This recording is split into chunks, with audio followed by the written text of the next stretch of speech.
अस्सलाम वालेकुम नाज़रीन, प्रोग्राम खबर से खबर में नादिया मिर्ज़ा में खुश आमदीद। नाज़रीन, इस वक्त सूरत हाल कुछ यूँ है कि इसका जो सियासी और माशी हालात है वो उसमें जो क्राइसिस है, जो बहरान है, वो इस हद तक बढ़ चुका है कि अब खबरें ये आ रही हैं या अफवाहों का बाजार गर्म है कि शायद मामलात सियासी जो शख्सियात हैं, जो सियासी पार्टीज़ हैं, उनके हाथों से निकल जाए। इलेक्शन को लेकर जो पीटीआई का अपना स्टांस है, उसी चक्कर में कि जी हमें वफाक का इलेक्शन मिले, फौरी तौर पे इलेक्शन कराएं, और ये करते करते पंजाब असेंबली तोड़ी, खैबर पख्तूनख्वा असेंबली तोड़ी, इलेक्शन कराने पे राजी नहीं इलेक्शन कमीशन और दीगर जो इत्तेहादी जमातें, हुकूमती जमातें। बिलाखिर लाहौर हाई कोर्ट का एक फैसला आ गया। दूसरी तरफ से ऐलान ही शायद होना बाकी है कि सुप्रीम कोर्ट उस फैसले की अपील में जा रहे हैं कि 90 दिन के अंदर अंदर इलेक्शन कराएं। राना सनाउल्लाह साहब का स्टेटमेंट आज इंपॉर्टेंट था। उन्होंने कहा हम इलेक्शन के लिए तैयार हैं, लेकिन अलग अलग इलेक्शंस होंगे, उससे इंतशार बढ़ेगा। फवाद चौधरी साहब भी ये कहते हुए पाए गए कि अगर आपने इलेक्शन कराने हैं तो बेहतर यही है कि साथ ही इलेक्शन करा दें। तो क्या सियासी माहौल बन रहा है, हालात किस तरफ जा रहे हैं, जो हम बात करेंगे। फवाद चौधरी साहब भी हमारे साथ मौजूद हैं, senior vice president Pakistan Tehreek Insaf और फॉरेन इंफॉर्मेशन मिनिस्टर। अस्सलाम वालेकुम फवाद चौधरी साहब। जी अस्सलाम वालेकुम Nadia. Thank you sir, thank you for your time. मैं जो चीज़ें हैं आपके केस, फिर आपकी रिहाई, आपकी ज़मानत पर रिहाई, उस हवाले से मैं बात करूंगी। वैसे सर अभी आप ज़मानत पे हैं? जी ज़मानत पे हो, क्योंकि तो हम जो गद्दार होते हैं तो वो तो ज़मानत पे ही वगैरह पे ही होते हैं। जब हम मुहिब वतन हो जाएंगे तो उस वक्त फिर केस ख़त्म हो जाएंगे। तो अभी अब फर्दर हेयरिंग्स वगैरह कुछ है आपका कि कब है, या ये सारी उम्र चलती रहेंगी ये इस किस्म के केसेस? देखिए सारी उम्र भी चलते रहते हैं केसेस तो, और ये जो गद्दारी के केसेस हैं इनमें आपको पता ही है, इनमें जो है वो नेल्सन मंडेला ने 27 साल जो है वो तो जेल में ही गुजार दी, गांधी जी ने मेरा ख्याल 9 साल जेल गुजार दी, 12 साल नेहरू रह गए, बाकी जो पाकिस्तान के हमारे जो अबुल कलाम आज़ाद जो हैं वो तकरीबन 16 साल रह गए, और उससे पहले जो हमारे और बाकी लीडरान थे वो आते जाते रहे, सारे जो हमारे तरीके पाकिस्तान के अकाबरीन थे वो आते जाते रहे। उसके बाद भी एक लंबी फहरिस्त है, क्या कहें। ये तो एक एजाज नहीं हो गया पाकिस्तान जब आप एक कॉलोनियल लॉ को इस्तेमाल करेंगे और उस दौर को इस्तेमाल करेंगे, ये जब 1857 की जब म्यूटनी, जिसको अंग्रेज़ म्यूटनी कहते हैं और हम तहरीक आज़ादी कहते हैं, उसके बाद ये कानून जो है वो बनाया गया था। तो अब आप अंदाज़ा लगा लें कि जो अंग्रेज़ का बनाया हुआ कानून वो हिंदुस्तान के लोगों के ऊपर उन्होंने जो अप्लाई किया था बगावत के लिए, हम तो उसे अपना फ़ख्र समझते हैं, हम तो आज़ादी समझते हैं। अब ये तो अच्छा, पता है क्या, इंटरप्रिटेशन जब आपने अभी नेल्सन मंडेला की बात की ना, और जब आप पेशवा पे आते थे अदालत तब भी आपने नेल्सन मंडेला की बात की, तो शहबाज गिल साहब से किसी ने पूछा तो उन्होंने कहा कि जी जैसी अवाम वैसे नेल्सन मंडेला। कुछ कमेंट करें क्या आप इस पे?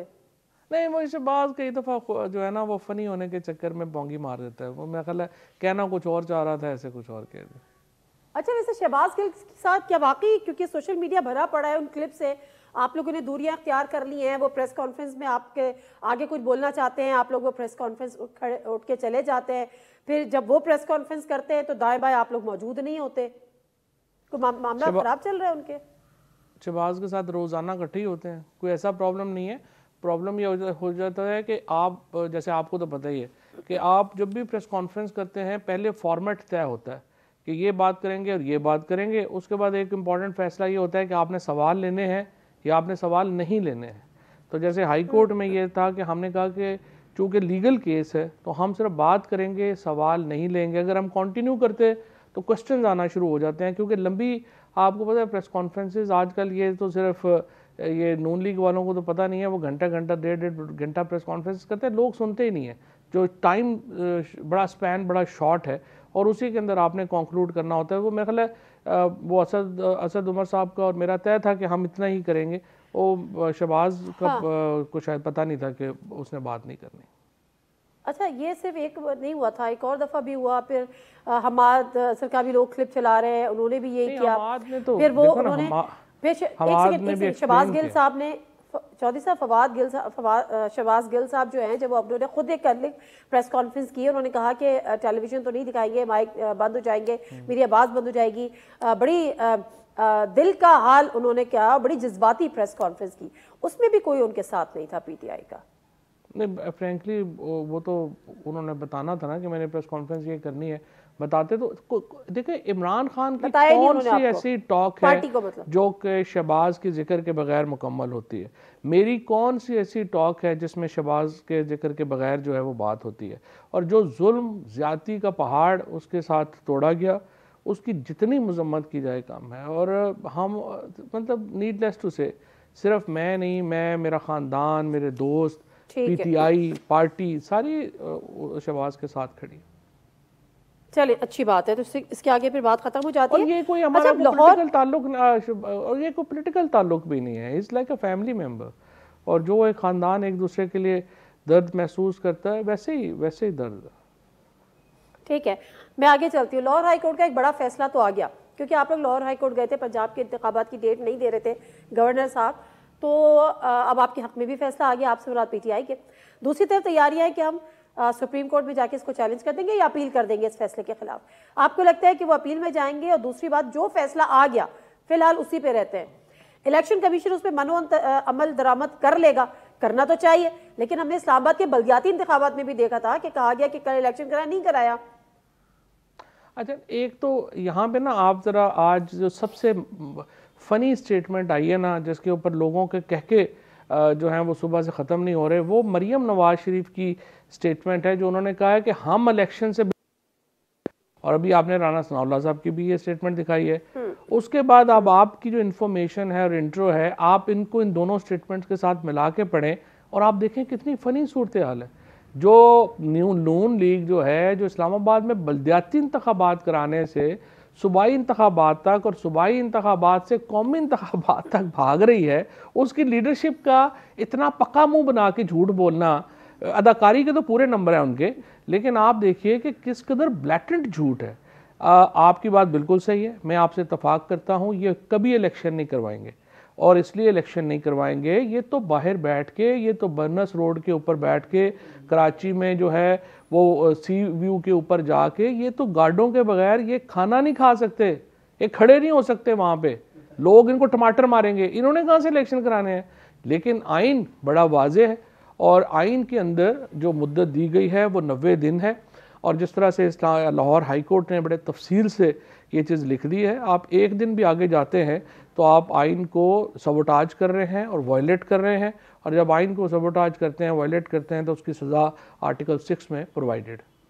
मैं ब्रेक ले लेती हूँ, ब्रेक से वापस आती हूँ, फिर बात करते हैं। जी नाज़रीन, प्रोग्राम में एक दफ़ा फिर आपको खुशामदीद कहते हैं। और फवाद चौधरी साहब, आपके इस बयान से लगता है कि आप लोग भी ज़हनी तौर पे तैयार हैं कि ये हुकूमत या इलेक्शन कमीशन इलेक्शन नहीं कराएगा। फिर राना सनाउल्लाह साहब के उस स्टेटमेंट को देख लेती हूँ, वो कहते हैं कि हम उसके लिए तैयार हैं, लेकिन अलग अलग इलेक्शन होंगे तो इंतशार होगा, और आपकी भी ख्वाहिश है कि जनरल इलेक्शन हो और पूरे मुल्क में हो जाए। तो सर, कोई बीच की राह निकाली जा सकती है? नहीं, निकाली जा सकती है। मैंने तो कल भी देखियो ये बात कही है कि देखिए पाकिस्तान अभी, अच्छा एक इंट्रो में जिस तरह आपने कहा ना कि ये बात जो है वो पॉलिटिकल प्लेयर्स के हाथ से ना निकल जाए, सच्ची बात तो यह है कि इस वक्त नॉन पॉलिटिकल प्लेयर्स ही की वजह से जो मामला हुआ है वो इतना ख़राब हो गया है कि अब ये पाकिस्तान में पॉलिटिकल प्लेयर्स ही मामला ठीक कर सकते हैं, नॉन पॉलिटिकल प्लेयर्स वाली बात कोई नहीं है। यहाँ पर जो टेक्नोक्रेटिक गवर्नमेंट या मार्शल लॉ, मतलब मैं और आप तो कमज़ोर लोग हैं, हमारी बात तो कोई नहीं सुनेगा, लेकिन लगाने का शौक़ है किसी को तो लगा के देख ले। ये मामला चलना नहीं है, ये सवाए इसके कि मुल्क में इलेक्शन हो और एक पॉपुलर गवर्नमेंट जो है वो मुल्क में इक़्तिदार संभाले, उसके अलावा कोई हल है नहीं, नंबर 1। नंबर 2 ये है, राना सनाउल्लाह साहब की बात बिल्कुल सही है, मैंने कल भी ये बात कही थी, इलेक्शन जो हैं वो इकट्ठे होने चाहिए। तीसरा प्रॉब्लम यह है, इकट्ठे होने में सिर्फ एक ही प्रॉब्लम है, और वो प्रॉब्लम यह है कि पीडीएम इलेक्शन नहीं कराना चाहती। अगर पीडीएम इलेक्शन कराना चाहे, वो हमारे साथ बैठें, इलेक्शन का फ्रेमवर्क तय करें, और जाहिर है कि अगर आप इसकी मुद्दत जो है वो तो अब 63 दिन से आगे आप आइन से तो जा नहीं सकते, आपको कॉन्स्टिट्यूशनल अमेंडमेंट चाहिए, इसके बगैर तो जाहिर है कोई और तरीका ही नहीं है। लेकिन ये तो फ्रेमवर्क में ये बात आ सकती है। फ्रेमवर्क के बगैर तो ये बात तो हो नहीं सकती तय, और एक कंसेंसस चाहिए मुल्क में नेशनल इलेक्शंस के लिए। अगर आप उसको 15 दिन 20 दिन आगे करना चाहते हैं तो फिर उसके लिए आपको एक कॉन्स्टिट्यूशनल अमेंडमेंट चाहिए और उसके लिए कंसेंसस चाहिए। सर आप लोग एपीसी में तो साथ आप लोग बैठते नहीं हैं, जो पेशावर साने पे बुलाई गई थी आपने कहा हमने नहीं बैठना, तो अब वो एपीसी हुई नहीं, पे आप लोग वो नहीं एपीसी हुई तो नहीं, हुई आप लोगों ने तो इनकार पहले ही कर दिया था सर। नहीं, हमने कभी इनकार ही नहीं किया। अब पता नहीं आपने ऐसे कैसे कह दिया।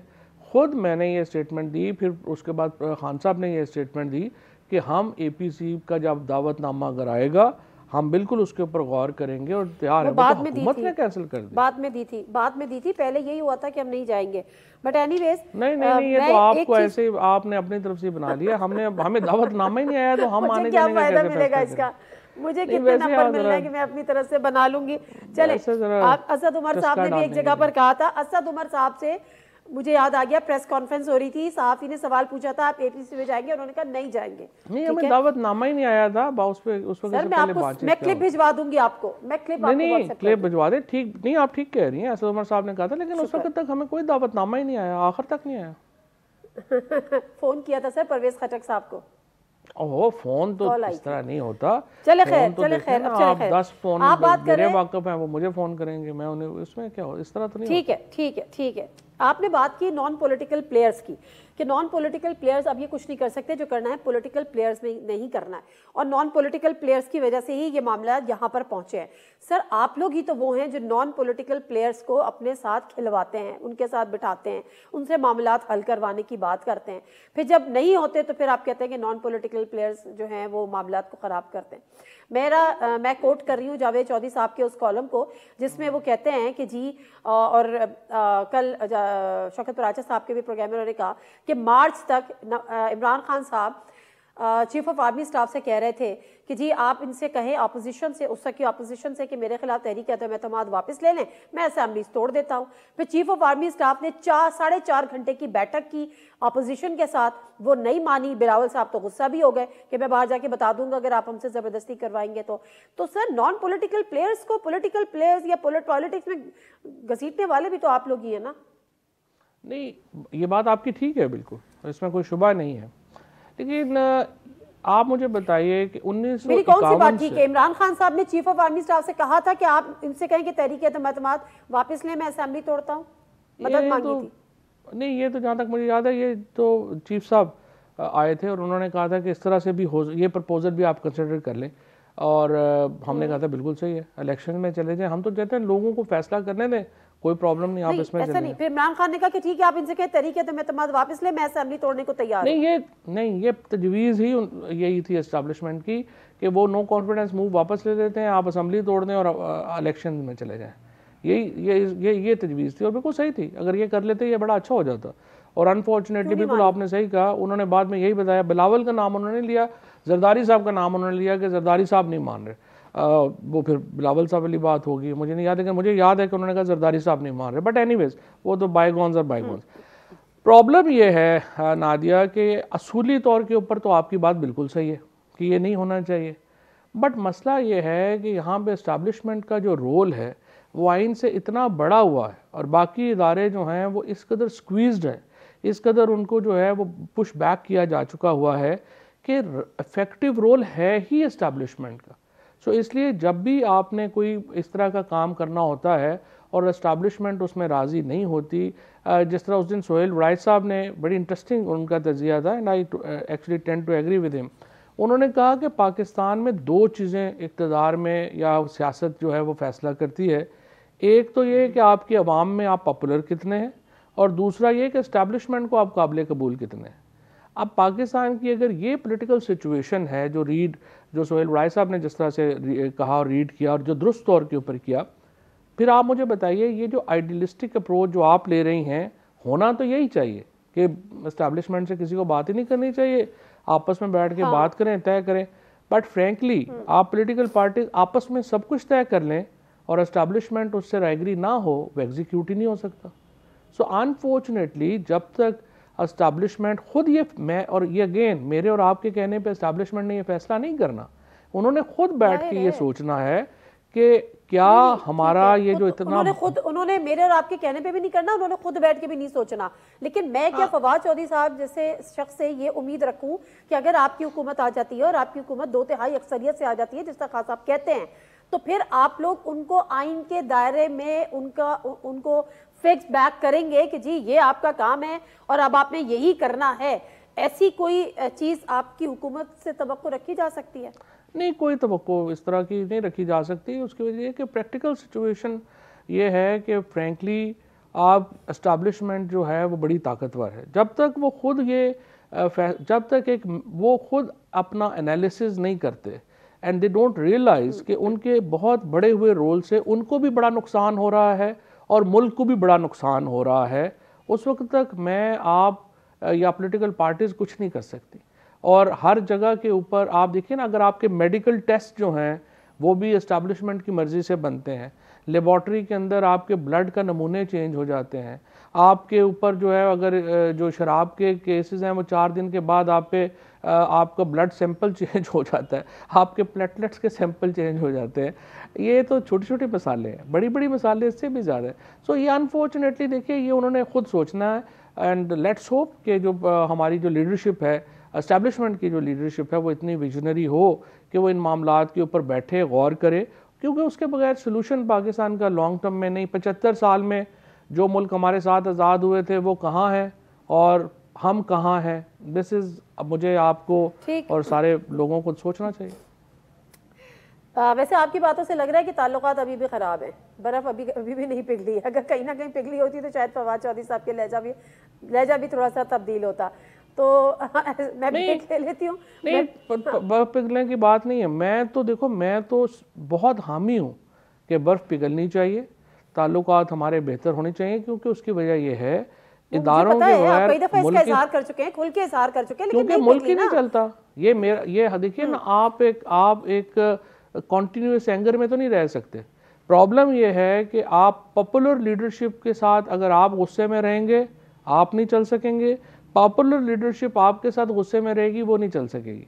सो अल्टीमेटली इसका हल क्या है? मैं ब्रेक के बाद आती हूँ तो इसका हल जानने की भी कोशिश करते हैं। प्लस ये मुस्तकिल गुस्से में है क्यों, ये भी चौधरी साहब से जानेंगे, लेकिन ये मुख्तसर से ब्रेक के बाद। जी नाज़रीन, प्रोग्राम में एक दफ़ा फिर आपको खुशामदीद कहते हैं। जी फवाद चौधरी साहब, ये जो मुस्तकिल गुस्से की आपने बात की कि मुस्तकिल एंगर में कोई भी नहीं रह सकता, ना एस्टैब्लिशमेंट रह सकती है पॉपुलर लीडर के साथ, ना पॉपुलर लीडर रह सकता है एस्टैब्लिशमेंट, तो ये मुस्तकिल एंगर की वजह क्या है? देखिए, जिस तरह से मैंने आपसे ये कहा कि analysis of power is important. अब नैरेटिव जो है वो आप क्या बनाना चाहते हैं, क्या सेट करना चाहते हैं, उससे नुकसान हो रहा है, फ़ायदा हो रहा है, ये एक कॉम्प्लेक्स डिबेट है और प्राइमरीली विद इन एस्टैब्लिशमेंट ये डिबेट होनी चाहिए। उन्हें सोचना चाहिए कि वो किस तरह से इसको मैनेज करना चाहते हैं। अल्टीमेटली देखिए, जो पॉपुलर ओपिनियन है और जो लोगों की राय है उसने मुल्क में प्रिवेल करना है। उसके लिए आप ज़्यादा नुकसान करा के करना चाहते हैं, कम नुकसान करा के करना चाहते हैं, फैसला सिर्फ यही होना है। लेकिन अगर हम ये सोचें, गुस्से की वजह नहीं बताई आपने। गुस्से तो पर्सनल हो जाते हैं, कई गुस्से मिस इन्फॉर्मेशन पे बेस हो जाते हैं। आपको कई दफ़ा इन्फॉर्मेशन जब डायरेक्ट कम्युनिकेशन नहीं होती ना तो उसमें बहुत प्रॉब्लम्स आ जाते हैं। डायरेक्ट कम्युनिकेशन नहीं हो, कम्युनिकेशन तो हुई थी, ऐवान सदर में हुई थी, एक दफा नहीं 2 दफा हुई थी, आपके अपने सदर ने कराई थी, उसमें भी नहीं हुए दूर। इमरान खान साहब के मुतालबे ऐसे थे कि आप हमें इलेक्शन दें, आप एमक्यूएम को वहां से तोड़वाएं, हमारे साथ मिलाएं। अब ऐसे मुतालबे करेंगे तो पूरे नहीं होंगे ना सर। नहीं, एमक्यूएम को ये कोई मुतालबा नहीं था कि वहां से तोड़वाएं और हमारे साथ मिलाएं। अगर फिर जिस तरह आप अपने पहले सवाल पे वापस चली जाए ना, तो फिर एमक्यूएम को और या बीएपी को, इन जमातों को पूछ के भी फैसले करने की इजाज़त नहीं ना। ये तो नहीं होना चाहिए कि जी पहले हम पूछ लें भाई से फिर बताएंगे। फिर या पॉलिटिक्स आज़ाद हो जाए तो फिर ये मुतालबे नहीं होंगे। अगर पोलिटिकल अच्छा, जो ऐवान सदर में मुलाकात हुई थी वो किसकी ख्वाहिश पे हुई थी? वो प्रेसिडेंट साहब की ख्वाहिश पे हुई थी। तो प्रेसिडेंट साहब ने इमरान खान साहब को भी कन्विंस किया था? इमरान खान साहब या वो भी चाहते थे कि हाँ एक ऐसी मुलाकात हो जाए? हम तो चाहते हैं, देखिए हमने कभी इनकार ही नहीं किया। हम तो कभी भी जो है, अभी भी पीएम साहब, अगर आपने खान साहब का इंटरव्यू देखा हो जो डॉन ही के एक्चुअली ज़्यादा जो है वो छपा था, उसमें उन्होंने यही कहा था कि मैं बेनिफिट ऑफ डाउट देना चाहता हूँ, इवन नए आर्मी चीफ के साथ मैं मिलने के लिए तैयार हूँ। वो एपीसी पे बुलाएंगे, जो भी करेंगे, क्योंकि हम एस्टेब्लिशमेंट से अपने ताल्लुकात बेहतर करना चाहते हैं, इस पे कोई दो राय ही नहीं। और एस्टेब्लिशमेंट नहीं चाह रही। एस्टेब्लिशमेंट चाह रही होती तो ताल्लुका, क्योंकि ताली तो दोनों हाथों से बजती है ना। हम तो बता रहे हैं कि सवाल यही आ जाता है ना फवाद चौधरी साहब, ये गुत्थी सुलझ नहीं रही। अब आपको 2018 में कहा यह जाता है कि जी बड़े शान शौकत से लेकर आए, आप लोगों के बड़े अच्छे ताल्लुकात थे, ना भी लेकर आए, लेकिन आप लोग कम से कम बाद में एक पेज पर थे। इमरान खान साहब 10,000 20 दफा इस बात का जिक्र करते थे। अब ऐसी क्या नाराजगियां हो गई कि शक्लें देखने गवारा नहीं? आई थिंक ज़्यादातर जो है ना वो बड़ी छोटी बड़ी बातों पे नाराज़गियाँ नहीं होती, बड़ी छोटी छोटी बातों पे नाराज़गियाँ हो जाती हैं, और एक पर्सनल एक जो है वो इश्यूज भी आ जाते हैं। कोई इतने मेरा जहाँ तक, क्योंकि मैं काफ़ी आई वुड से कि मैंने तो बड़े बराह रास्त चीज़ें सारी होते हुए देखी हैं, कोई इतनी बड़ी बातें नहीं थी जिसके ऊपर कोई देखिए अगर पर्सनल भी थी ना तो साबिक चीफ ऑफ आर्मी स्टाफ के साथ जनरल बाजा साहब के साथ होंगी, वो तो चले गए। अब नए के साथ क्या पर्सनल हो सकती हैं? आप देखते हैं ना, नए अभी जो आर्मी चीफ आए हैं, अभी हमें भी उनसे साथ कोई ऐसा सच हमें पता नहीं है। उन्होंने एक तकरीर उन्होंने की थी, उन्होंने स्पीच की थी और उन्होंने कहा था कि मुल्क में कंसेंसस चाहिए बड़े मसाइल के ऊपर, लेकिन उस स्पीच के बाद उसके ऊपर कोई बिल्डअप इतना हमने नहीं देखा। अब जब वो बेहतर मुनासिब समझेंगे और अपनी पॉलिसी के ऊपर वो लेके आएंगे, इसीलिए खान साहब ने कहा ना कि बेनिफिट ऑफ डाउट जो है वो हमें देना चाहिए। लेट्स सी नए आर्मी चीफ हैं, उनकी क्या पॉलिसी है, कैसे वो आगे बढ़ाते हैं। अच्छा, आपकी गिरफ्तारी के बाद शेख रशीद साहब भी गिरफ्तार हो गए, और वो बेचारे इसलिए गिरफ्तार हुए कि उन्होंने कहा था कि जी जो इमरान खान साहब हैं उनको मारने के लिए आसिफ अली जरदारी ने किसी को सुपारी दी है, हैड मनी दी है, या आसिफ अली जरदारी उनको मरवाना चाहते हैं। अब मसला ये है कि ये बात तो की खान साहब ने, गिरफ्तार शेख रशीद साहब हो गए, तो खान साहब के पास इस चीज का कोई सबूत है? हंस क्यों रहे आप? बस मैं इसी बात पे हंस रहा हूँ कि देख क्या मुल्क है, क्या हमने बना दिया है। मतलब बात की खान साहब ने, तो खान साहब के पास कोई सबूत है या बस उन्होंने सीधी बात? वो बेसिकली वो मुझे याद आ गया ना कि वो माँ जाती है अपने टीचर के पास और कहती है कि देखिए मेरा बच्चा बड़ा मासूम है, अगर ये कुछ शरारत करे ना तो साथ वाले बच्चे के मुंह पे एक चपाटी लगा देंगे, ये समझ जाएगा। तो मेरा ख्याल है आप ये कह रहे हैं कि शेख रशीद की गिरफ्तारी से इमरान खान साहब के लिए मैसेज है, और खान साहब ने डरना डरना कोई नहीं, वो कभी मुझे चपाती लगा देते हैं, कभी शेख साहब को चपाती लगा देते हैं। उनका ख्याल है कि इससे तो खान साहब बैकफुट पे हो जाएंगे, वो हो नहीं रहे और उल्टा हम भी नहीं हो रहे, पता नहीं क्या पॉलिसी। अच्छा, तो बेचारे जो शेख रशीद साहब हैं वो कह रहे हैं कि जी मैं तो, अब वो कह रहे हैं कि मुझे कभी इससे मुलाकात कराई जा रही है कि अपनी जो है वो वफादारी तब्दील कर लो, कोई और पार्टी बनाने की बात हो रही है उसको मैं हेड आप कर लो। ये वफादारी तब्दील, ये बातों में अब आपके पास क्या हजार इसका आप जवाब देंगे, लेकिन आपको भी इस किस्म की कोई बातें की गई थी? नहीं, मुझे नहीं की गई, टू बी फेयर विद, मुझे नहीं कहा गया इमरान खान का साथ छोड़ने के लिए। बहरहाल जो भी पहले आपको तो आपके साथ ट्रीटमेंट कैसा था? ट्रीटमेंट तो जाहिर है क्या हो, जेल में और एक क्या हो, बहुत बुरा ही होता है, अब उस पर क्या जिक्र करना। बहरहाल ठीक है, जो वक्त गुजर गया मुश्किल ही होता है। तशद्दुद की जो शिकायतें दीगर लोगों ने की थी, शहबाज गिल साहब ने की थी, बहुत सारे जर्नलिस्ट ने भी की थी, आज़म स्वाति का तो एक एक्सट्रीम केस था। नहीं देखें ना, आप देखें मुझे जैसे बी क्लास मेरी इंटाइटलमेंट थी, पंजाब गवर्नमेंट ने कहा जी हमें पता है, हमारे पास कोई सबूत नहीं है कि आप वजीर रहे हैं, तो मैंने कहा फिर अब नहीं है सबूत तो फिर छोड़ दें, फिर हम मांगते ही नहीं। फिर उन्होंने मुझे वो जो एक चक्की ये थी जिसमें ये सारे मर्डर्स वगैरह जो रहे हैं उसी में उन्होंने मुझे रखा है, और जो बाकी जो सारी सख्तियाँ होती हैं वो तो जेल में होती हैं, पर अब क्या करें, जो थी वो थी, अब गुजर गया, ठीक है। बट फिजिकल टॉर्चर नहीं था कम से कम? नहीं, फिजिकल टॉर्चर नहीं। ठीक है, सही है। अच्छा, अब एक और, क्योंकि आपको तो सारा जो रिलीफ है वो अदालतों से ही फिलहाल मिल रहा है और मिलता हुआ दिख रहा है। दूसरा एक ये कि जी जो आप लोग के अरकान असेंबली थे जिनके इस्तीफों का मामला भी लेके आप लोग कोर्ट्स गए थे, अदालत गए थे, वहाँ से भी उन्होंने कहा कि जी वो डी नोटिफिकेशन उन्होंने स्ट्राइक डाउन कर दिया और वापस असेंबली में जाएंगे। फिर जब वो असेंबली में जाने से खान साहब ने उनको फिर रोक दिया?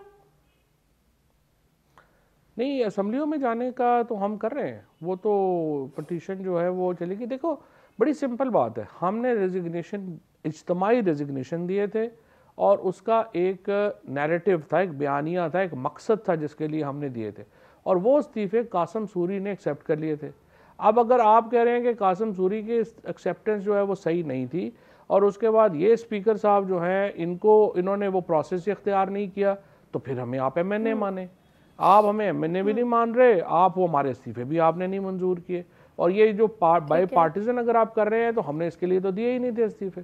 तो जाहिर है कि अगर आप नहीं उसको मानते तो फिर आप हमारे लीडर ऑफ अपोजिशन और वो आप हमें बनाने दें और हमारा पब्लिक अकाउंट्स कमेटी का चेयरमैन हमारा बनाने दें, फिर उसके मुताबिक चलें। ओके, तो अब आप असेंबली में वापस जाएंगे। ये मेरे ख्याल 45 के करीब अरकान है आपके। 43 अभी हैं, लेकिन 70 लोगों की जो पटिशन है वो भी फाइल हो गई है और इंशाल्लाह मुझे उम्मीद है कि मंडे या ट्यूसडे को वो लग जाएगी। सो 127 के करीब हमारे जो MNAs हैं वो वापस असेंबली में जाएंगे एंड वी विल रिक्लेम जो हमारी पोजीशन है। चले वो तो अगर उनकी हो जाती है तो ठीक है, मजीद 70 की, अभी तो 43 हैं, तो ये 43 भी अगर चले जाते हैं तो अपोजिशन लीडर भी आपका होगा और पब्लिक अकाउंट्स कमेटी का चेयरमैनशिप भी आपके हिस्से में आएगी। तो ये जो फैसला था, हाँ लेकिन सॉरी आप पहले बात मुकम्मल कर लें। मैंने कहा ये जो फैसला था कि हम इज्तिमाई तौर पर रिजाइन करें, असेंबली से बाहर निकल जाएं, आज साबित हुआ, वक्त ने साबित किया कि वो गलत डिसीजन था। नहीं, ये तो बिल्कुल ही आपका एनालिसिस दुरुस्त नहीं है ना। वक्त ने साबित किया कि वो फैसला बिल्कुल दुरुस्त था, क्योंकि अगर हम असेंबलियों से बाहर ना आते तो जितनी बड़ी तहरीक हमने खड़ी की वो हम कभी खड़ी नहीं कर सकते थे। और आज इमरान PTI अवामी मकबूलियत की जिस महराज के ऊपर है, ये इसलिए है कि लोगों को पता है कि हमने अवाम की ख्वाहिश का एहतराम करते हुए इस सिस्टम को जो है वो ठोकर मार के हम बाहर आए। ये तो जिस तरह तारक बिन ज़ियाद ने जब स्पेन के ऊपर कश्तियाँ जला के जो है वो अपनी मुहिम की थी, ये हमने भी उसी से जो है वो इंस्पिरेशन लेके हमने ये किया और हमारी बड़ी बिल। और उसके बाद देखो 2 इलेक्शंस बड़े हुए, ज़मीन पंजाब के और फिर जो इन्होंने 11 सीटें खाली की, 76% इलेक्शन हम जीते। और हम इस बुनियाद पे इलेक्शन लड़ रहे थे कि हम असम्बलियों में वापस नहीं जाएंगे।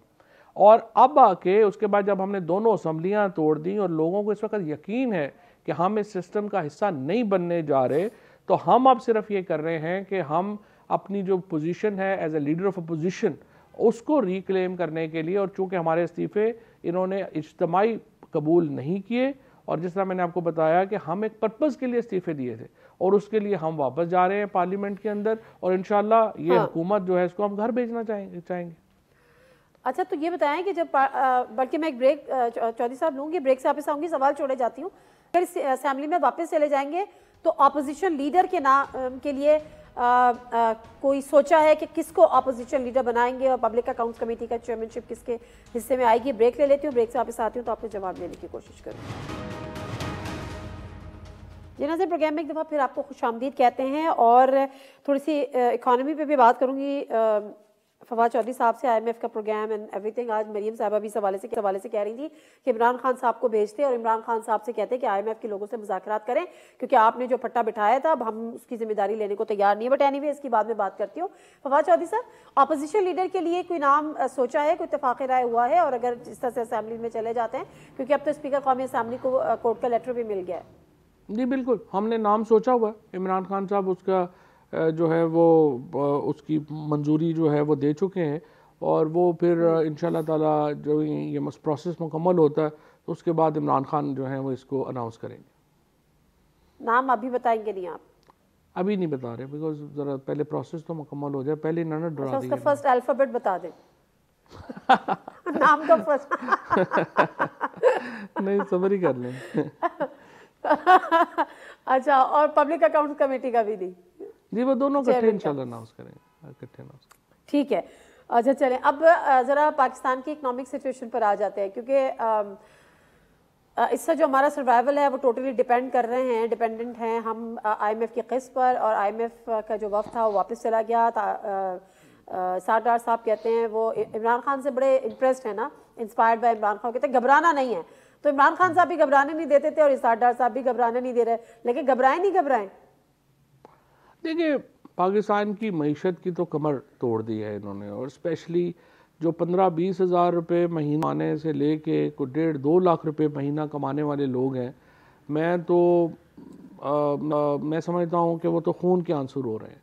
जिस किस्म की महंगाई हमने एक्सपीरियंस की है पिछले 9 महीनों में, और अब जो अगला ये IMF के प्रोग्राम के चक्कर में जो ये छुरी फेरने जा रहे हैं, इससे पाकिस्तान की बहुत बड़ी जो मेरा ख्याल है 70-80% लोग जो हैं नौकरी पेशा, वो तो बिल्कुल उनकी कमर टूट गई है। और ये इट्स सो अनफॉर्चुनेट कि पाकिस्तान में जो हुकूमत है रोज़ाना एक नए वज़ीर का इजाफा कर देती है, उनके लल्ले तलल्ले ख़त्म नहीं हो रहे। आप देखिए कि उनका जो रवैया है पाकिस्तान की आवाम की तरफ, वो कंटेम्पचुअस है, तौहीन आमेज़ है।